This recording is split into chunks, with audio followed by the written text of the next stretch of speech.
Malgré les campagnes de sensibilisation, eh bien, on peut dire que l'incivisme continue sur la route. Le point de la police spéciale, donc la sécurité routière, du ministère des Transports, eh bien, évoque 1268 infractions enregistrées en une semaine. Mais quand même. C'est pas mal. C'est le cas de le dire. Ça fait peur, Élisée. Oui, effectivement. Bon, ça pourrait aussi s'expliquer d'une manière ou d'une autre, parce que quand on voit cette période, on voit que c'est la période de Pâques, la période où il y a un fort mouvement de personnes sur les routes, notamment avec, comme on le sait, généralement en pays baoulé, ce qu'on appelle Paquinou, qui est le moment choisi par ce peuple-là pour se retrouver généralement autour des questions de développement de leur village. Donc il y a beaucoup de déplacements, il y a beaucoup de mouvements de personnes sur cette période-là. Et bien évidemment, quand généralement c'est comme ça, avec l'environnement, toute l'euphorie et tout ça qui est tout autour, on a souvent affaire à ce genre d'infractions, à ces déviations qu'on a pu constater ça et là. Mais comme je le dis, ça ne doit pas être une raison, ça ne doit pas être un motif pour justifier que les uns et les autres s'adonnent à ces infractions-là.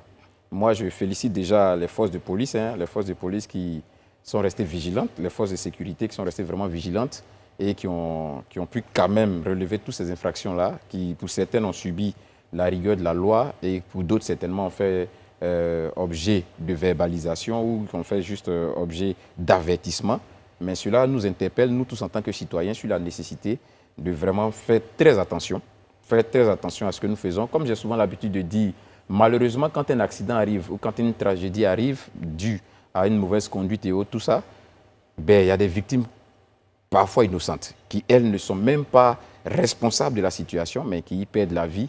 Et quand on sait qu'on a la responsabilité de la vie de plusieurs personnes dans le véhicule, pendant qu'on est au volant, il est nécessaire vraiment d'avoir une certaine attitude qui sied et qui permet de préserver ces vies-là. Et c'est vrai que tu parles un peu de cette période, on va dire festive, entre guillemets. Mais c'est vrai qu'on a l'impression que aussi, quand on a ces périodes festives, on a plus d'organes de sécurité qui sont déployés dans les rues pour essayer de, j'ai envie de dire, de réguler, justement, d'éviter que tout le monde parte à l'excès. Et c'est peut-être ce qui pourrait justifier aussi cette hausse, parce qu'on passe quand même de 298 infractions à 1000 et quelques. Donc, c'est énorme. Mais ça, c'est paradoxal, parce que de votre analyse, on déploie plus d'éléments et il y a plus de...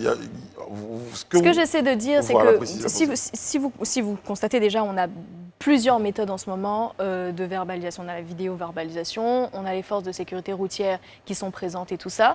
Et vous remarquerez que dans les périodes de fête, on a énormément plus de forces de sécurité routière. On les voit beaucoup plus. C'est juste parce qu'on n'a pas le temps de toutes les enregistrer. Exactement, on s'est compris. Donc moi, selon mon analyse, en tout cas, ça n'a pas forcément baissé. Et là, on est dans une période où on est un peu dans cette phase de début de vraiment verbalisation. On est dans cette phase de constat, j'ai envie de dire, de constat réel de ce qui est, de combien d'infractions est-ce qu'on peut avoir sur une telle durée. Donc, pour le moment, ce qu'on voit, c'est, pour me répéter, juste un constat, en fait. Et donc, quand les chiffres haussent comme ça dépend justement de est-ce qu'on a plus de forces de sécurité routière? Parce que vous êtes d'accord avec moi, on circule tous dans la ville d'Abidjan. Il y a des jours où on les voit plus que d'autres jours. Il y a des jours où, comme on le dit, ils sont déployés dans la ville. D'autres jours, on les voit beaucoup moins. Donc, ça peut justifier aussi certaines fluctuations de chiffres. Ce qui fait peur, justement, c'est qu'on aurait pu, à contrario, imaginer que la présence massive de ces forces de l'ordre-là dissuaderait...